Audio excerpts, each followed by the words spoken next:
Good morning, everyone. Happy Friday and welcome to the Rangers Review morning briefing for Friday, the 21st of July. I'm Derek Clark and I'm joined this morning by Jonny McFarlane. How are we doing, Jonny? Still finishing my bit of toast, Derek, which tells Yeah. its own story about my organisation skills this morning. So I'm good, Derek. It's a nice sunny day outside so far. The birds are chirping. I'm happy. So let's go. What have you got? What's your ingredient on the toast? Are you a butter and jam man or? I'm just a butter man, mate. I'm not. I mean, I like a bit of jam. Marmalade, jam, all good, but mostly just butter. Yeah. Good choice. Right, folks, let's talk Rangers. There's lots to talk about when it comes to the club. Of course, we will look forward to the game tomorrow at Ibrox when Hamburg come calling as Rangers continue their pre-season preparations. The new third kit has just been released. It was made available at 9 a.m, Jonny. I'll get your opinion on that. First of all, I've got to say, I like it. I think it's a heart back to, was it the 93-94 season or 94-95, that orange and navy striped Adidas jersey. Not quite those levels, but I think it's a beauty, the third kit. And of course, I'd imagine we may see it at Rugby Park on the opening day. As a cracker, are people not quite sure of it? People in the comments, people are saying that they're loving it. William certainly is happy with it. Chris wants to know what we think. I'm giving it a thumbs up from me. Definitely. I had that strip when I was a kid, so I'm a big fan of it, and I think it's. Listen, you know, it's hard with third strips, isn't it? Because people get very cynical about do you need a third strip, etc., etc. But you don't have to buy it. You know, you don't have to buy all three. You can buy one. And I just think it's a nice opportunity for the club to do something a wee bit different. And I would always implore them to do something a wee bit different with the third kit. And they've done that with this, and I think it's really nice. Yeah. All the comments seem to agree. Hello, Denzel says it'll clash with your hair, Derek. Don't worry. I don't think I'll be buying it. Although I'm tempted, I've got to say it is an absolute belter. But that's a good point, Denzel. Let's get on to the other transfer news, Jonny. One player who departed Ibrox yesterday is young Lewis Mayo. He's joined Kilmarnock on a permanent deal for an undisclosed fee. He had been at Rangers since he was 7 years old. Of course, he progressed through the academy, made his first team debut in that friendly against Oxford United back in July 2019, but couldn't really break into the first team on domestic level on a consistent basis. He had loan spells at Partick Thistle, Dunfermline and Kilmarnock, and he's now headed to Rugby Park on a permanent deal. Could feature, of course, against Rangers on that opening day. I think we wish him all well, Jonny, but it's one of those ones where he's at an age now where he has to be playing first-team football, and I don't blame him for heading off. Yeah, Derek, he's 23, coming up for 24 in March. You've got to get out and play at that age. It's just as simple as that. He did well, I think, at Partick Thistle in 21-22, got 33 games under his belt. Kilmarnock last season, 34 games, would have learned a lot. The good news for Rangers fans, I was speaking to a source inside the club yesterday, and they were saying that it is a six-figure sum. So I think it would be low six figures, very low six figures, but it's still a decent return for a player you brought through the youth academy. And I'm quite sure there'll be sell-on elements to the deal as well. So if he does go on and does well for Kilmarnock, which I think he's very capable of doing, he's a big strapping lad, 6'3", so he's really cut out for a physical league like Scottish football, and maybe he can go down to England in a couple of years, having done well for both Kilmarnock and then hopefully Rangers getting a bit of that too.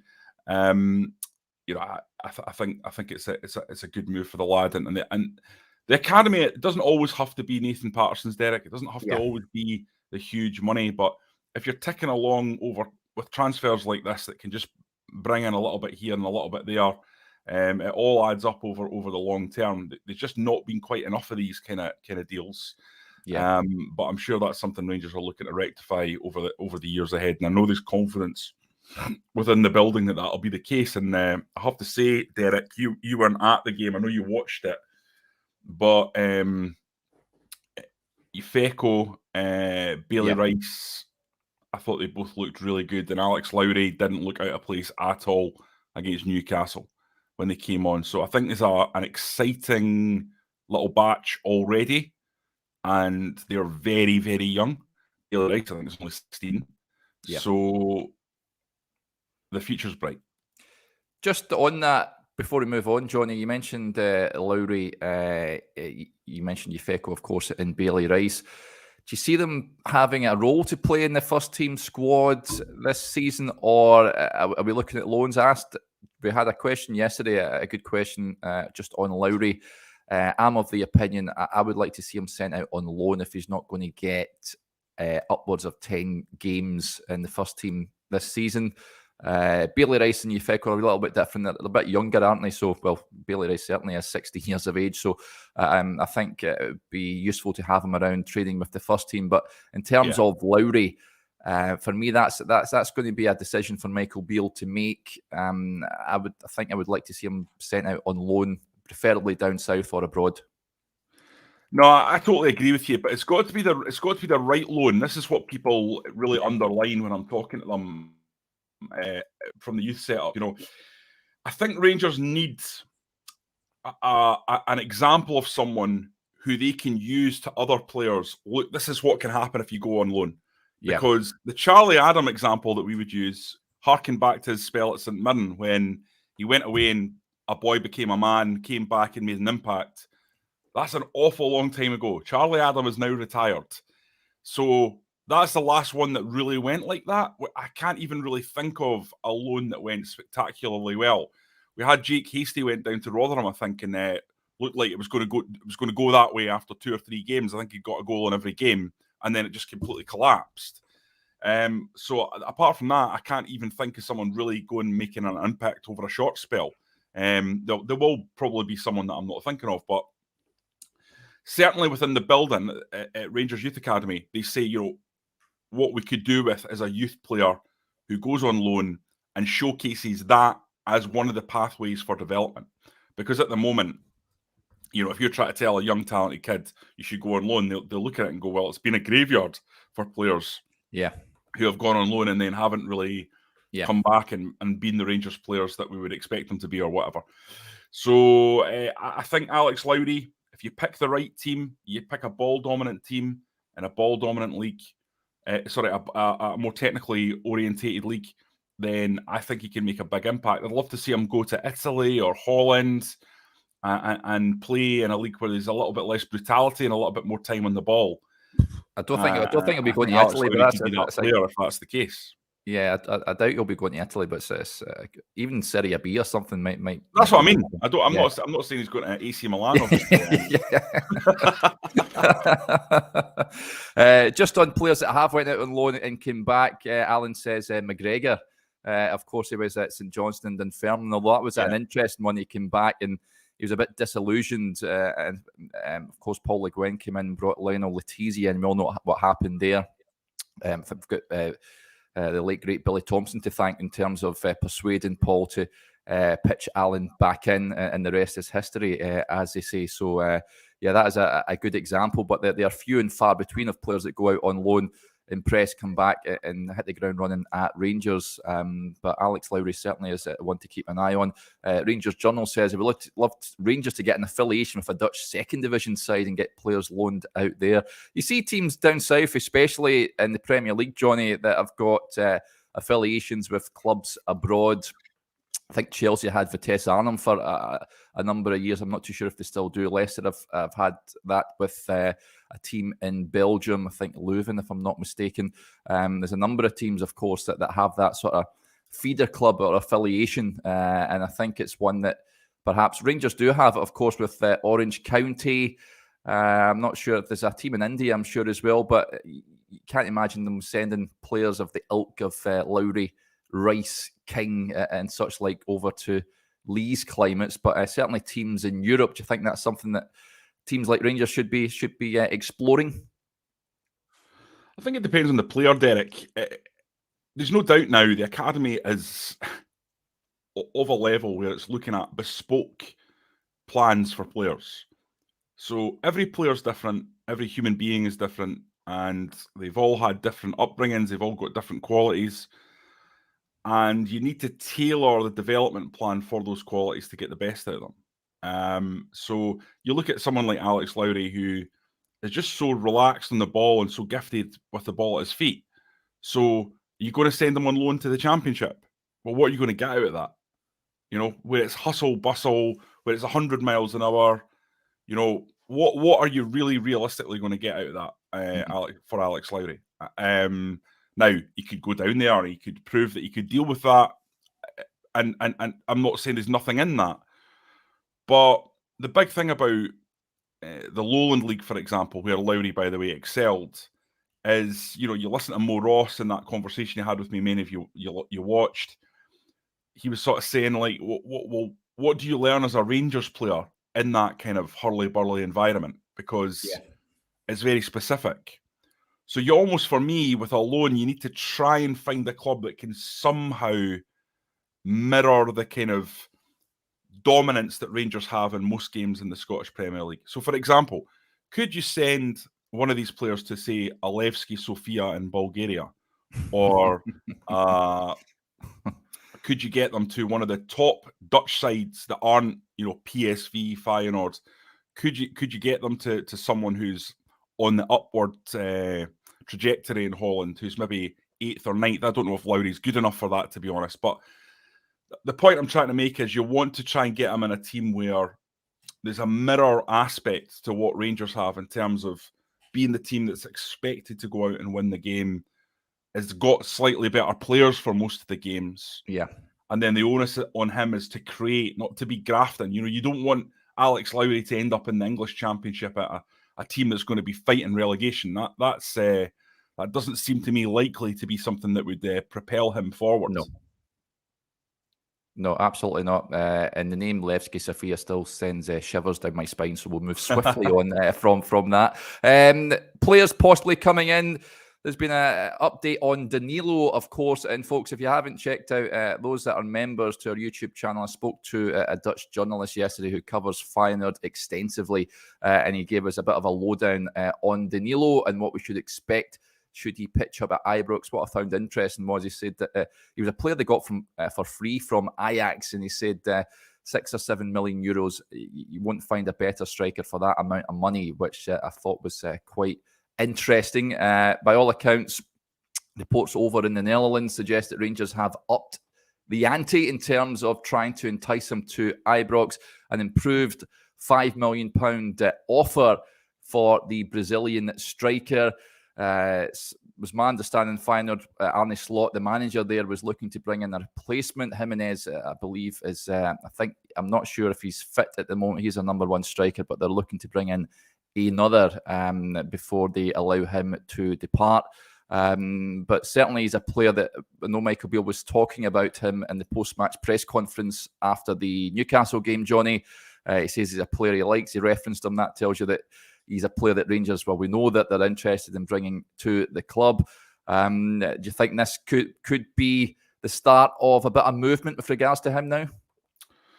Derek, I've got to say, I'm not tuned into this transfer beyond what I'm reading. I don't have any sort of insight into it. So I obviously I'm aware that Rangers are interested in the player, but as for the new deal, you know, these stories that have been coming out in the Scottish press seem very much focused on the stories that are coming out in Holland. Yeah. So you just have to trust that the Dutch journalists in Holland are on top of this, and that indeed a transfer bid has gone in. I think it would be incredible for Rangers to get Danilo based on what I've seen of him, given the context of what they've already brought in terms of Sima and Dessers and Lammers. You're talking major firepower at that point if you get him in. Now, listen, any transfer is a gamble. I've said this 100 times. You might come in and not work out, but if you look at the video of Danilo, he's clearly a really, really talented lad. He's not old. What is he, 24, Derek? So he's got plenty of development to get. You know, you could bring him in for 2 years and sell him down, no problem, to the Premier League. So I think it's a transfer that's got tons going for it. And from what I understand about Danilo as well, he's not a he's a player that's, I think, got the quality to play around the areas as well. I don't think necessarily he's just a fixed number 9, although he can play as a number 9. I think there's a tactical sophistication that he has. If Beale wants to do different styles or ask him to do different styles of the number 9 position, I think he can do it. So Dessers is more, I think, one-dimensional. He's just going to play up top as the main man. Yeah. But Danilo, I think, can moving about the different positions, and a little bit like Kemar Roof, for example. Yeah. Interestingly, Eimer, who I spoke to yesterday, the Dutch journalist, said he can also play as a number 10, sort of hybrid positions, which Michael Beale does like, of course, the bit of fluency up top. And I like when our viewers do our work for us. Alan Hall has texted in, Japanese striker Aisa Ueda, hopefully that's how you pronounce it, is meant to be close to signing for Feyenoord and being Danilo replacement, according to Dutch reports, and they've started following each other on social media. That is a telltale sign when the transfer will be completed. But thanks for that, Alan. Yeah, that's the what I was getting yesterday. Is Arne Slot is hoping to bring in some replacement. They have lost some players, Feyenoord, and they've got a bit of money to spend. So it's all about making sure they've got covered before allowing any more players to leave. But it's good business on their front. A player they've brought in for nothing, and they're selling on for a considerable amount of cash. The only thing that worries me, Jonny, and I spoke to a former player that played in the Eredivisie, asked him about Danilo and if he'd be suited to Rangers in Scottish football, and he says he's a bit too soft for him. He suits the Eredivisie, where there's a lot of time on the ball. It's nothing like Scottish football, but he's concerned the physicality might not be up to it. But I guess we'll soon find out if he pulls on that Rangers jersey. But is that a slight concern for you? You did mention, of course, every transfer is a bit of a gamble. But is that perhaps a slight concern for you that he doesn't have the physicality? Derek, it's always a gamble. It's always a gamble bringing players into Scotland because they need a high technical level to cope with the physicality if they're not used to it.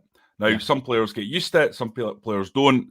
Some players rise above it just with their sheer quality. So whether or not Danilo can cope will remain to be seen. What I do think, though, is Scottish football isn't quite as robust as it was, for example, 15 years ago. So it depends on when the player you asked was in the game. And listen, it's not changed that much. It's still physically tough. But I don't think it's on the scale of what we saw, like, for example, in the first Wortley Smith era, the Souness era. It's a lot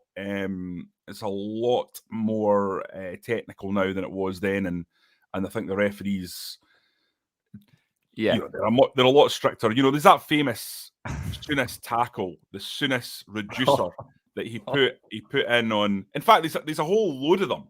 There's a whole load of them. But you think back to that European Cup one. Steaua Bucharest. I think it was it Steaua Bucharest? Yeah. At Ibrox, At Ibrox, and Souness goes in and almost stamps in on the player and then points at his sock as if to say he's been tackled. It's a European Cup game, so it doesn't matter, and it's not a Scottish ref, but you can tell about the context of Scottish football because Archie McPherson, who's on the commentary, says, "That's a booking," and you're like, okay. If that'll happen today, it would be like 10-game suspension. So the culture has changed somewhat. But listen, it's always a question when it comes to new players coming into Scottish football. Across the city, Celtic signing the Japanese lads. That's always a question from them. You look at like the signings they've made. Someone like Kobayashi or Iwata, they don't necessarily look like they're handling the physicality that well. Whereas someone like Kyogo has kind of just risen above it, and Hatate as well. It's different for every individual, and we'll see if Danilo can cope or not. I'm very confident he's going to arrive. I've got to be honest, Eric. I don't think there's any doubt in my mind that Michael Beale likes the player. He wants the player, and it's just now a question of whether Rangers can do the deal. Yeah, I think it's just a matter of time as well. Ian Thompson, just on Scottish football, you're right on the physicality being somewhat tamer, Jonny. At times, I must say, big Malky up the pitch with a player flying. Yeah, certainly that's You don't see that anymore, that's for sure. The game has changed somewhat. Right, let's get to the game tomorrow then. Of course, Hamburg come to Ibrox. The Walking Dave is really looking forward to it. Buzzing for the game tomorrow, taking my boy. This will be his first time seeing Ibrox in the Gers live. Absolutely sensational stuff. Cannot wait for the game tomorrow, Jonny. Newcastle was a real good run out, I thought. They're a side that are going to be pushing for the top 4, if not above, next season in the Premier League. It was a good test.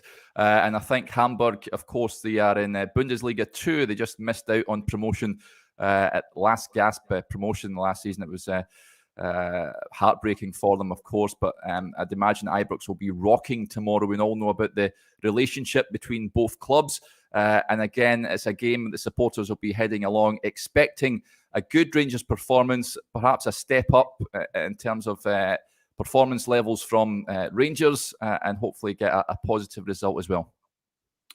Yeah, I think listen, step up of performance level.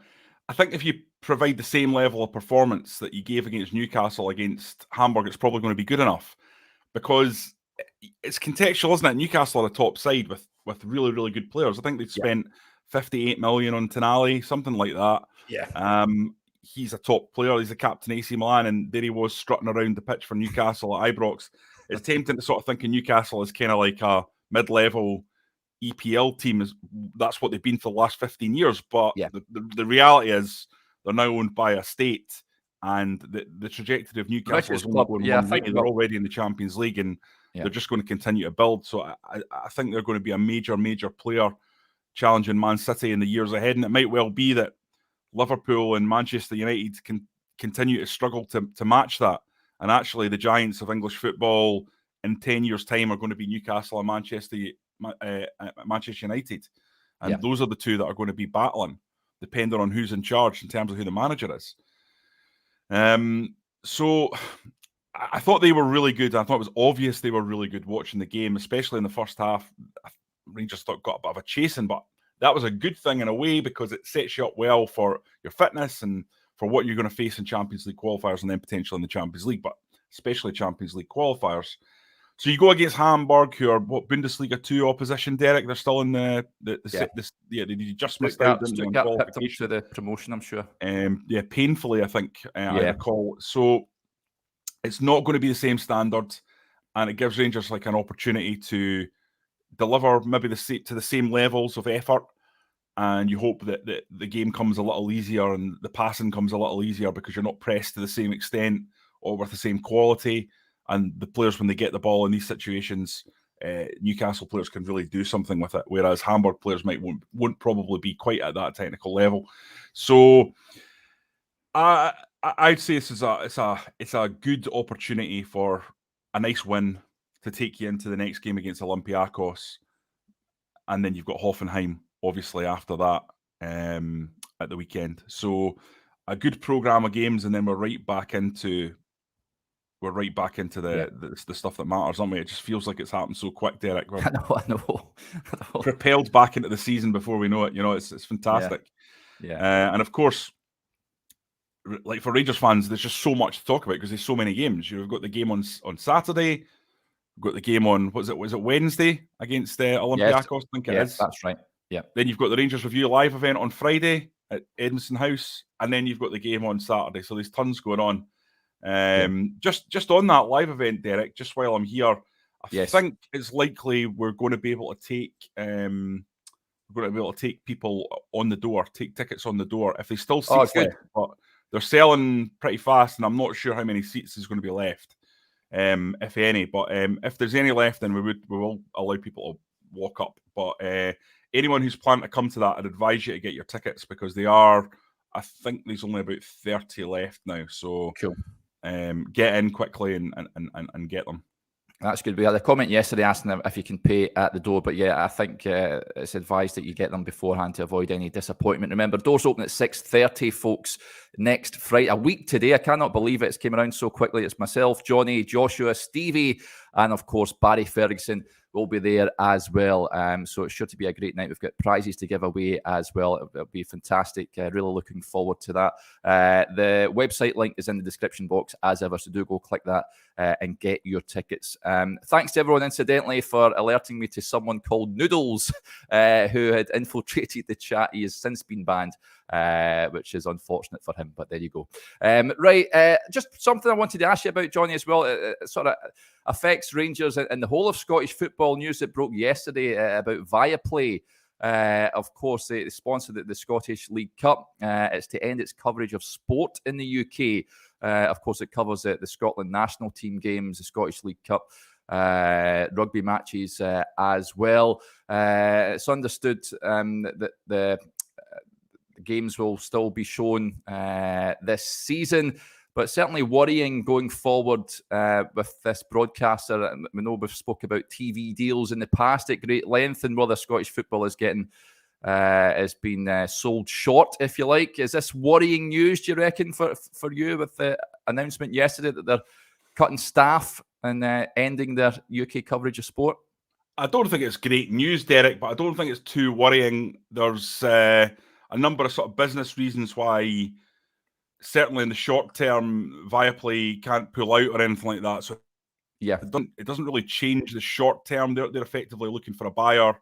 I'm looking for a partner to come in. So I think there's a bit of time to sort this out.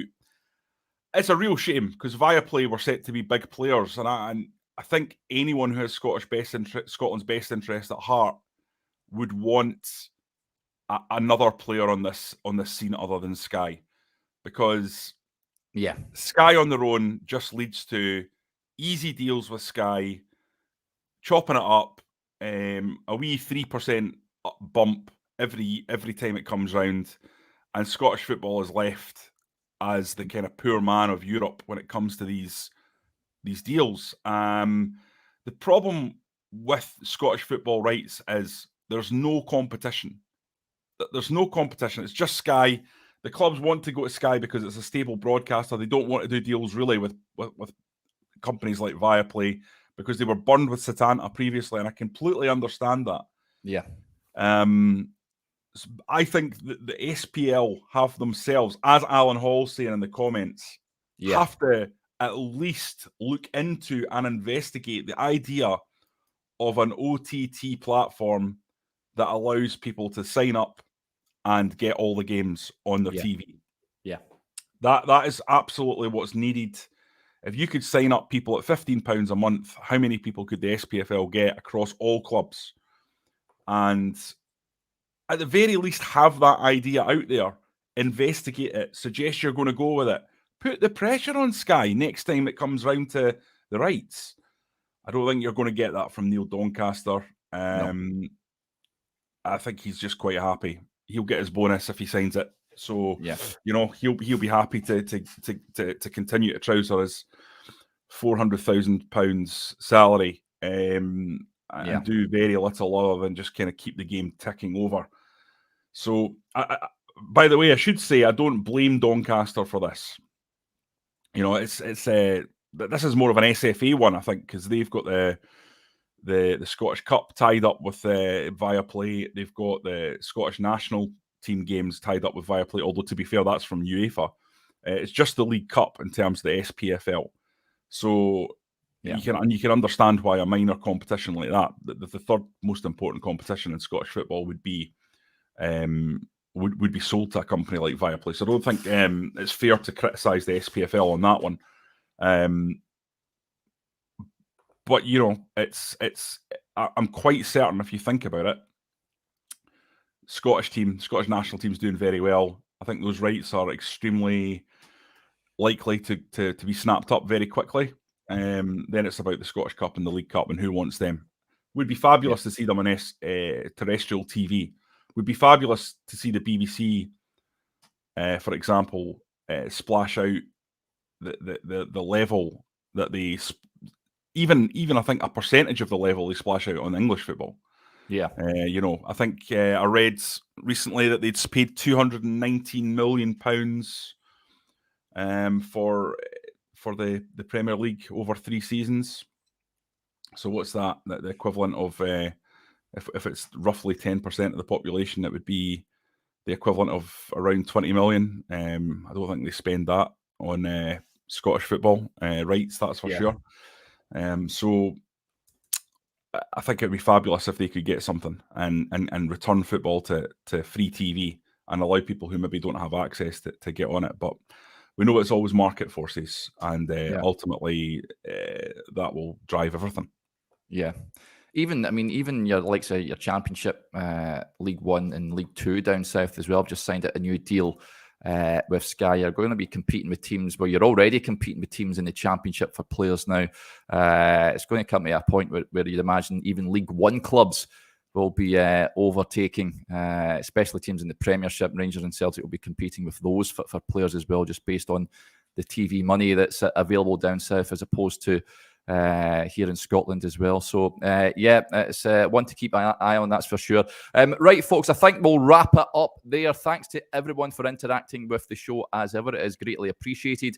We will have all the usual pre-match and post-match videos coming your way tomorrow at Ibrox. Joshua will be at the game for us. Jonny, are you heading along yourself? Yes, I'm going to head along, yeah. Yeah, so Jonny will be there as well. So if you're heading along to Ibrox, then safe journey to each and every one of you. Hopefully you have a good afternoon watching the famous against Hamburg. We'll be back again on Monday. But until then, enjoy your Friday and your weekend. Bye for now.